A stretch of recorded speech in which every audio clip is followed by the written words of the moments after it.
जोहार साथियों ते एक और नवले वीडियो में तंदरी स्वागत है दोस्तों। अजन बोलो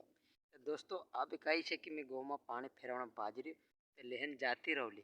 तो आई गई पछी चल तुम देखा मैं आई गई पानी अभी थी कैसे हिंताल के हिंताल जो है दोस्तों पानी तो अभी तो शिकार मतलब कि लांगी मिली गई रही है अभी जाने वाली है दोस्तों है दोस्तों अभी लांगी में लागे पानी अभी लेन जाती रही आई गई तो ये गेहूँ सा निसवी आया आई गया मतलब कि भी लागे। अगर चैनल पर कभी नवला है तो वीडियो का जो लाइक और चैनल का जो सब्सक्राइब तक और जाजू यार तू सपोर्ट नहीं करी रहे यार दोस्तों यार ऐसा करो यार ना भाई का भी अगस्त तक तो यार पूछाओ यार आधे तो अटकी भाग तो बूंदी मच्छे को है यार दोस्तों यार तू सपोर्ट नहीं करी रहा तेरे कारण से यार अगो नहीं जा पाई रही तो थोड़ी सपोर्ट बनाया रखो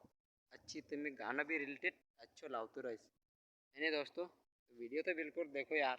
सपोर्ट करो यार दोस्तों यार ते और अगले रिलेटेड वीडियो तुम्हारे लिए लावते रह जुड़ते रह।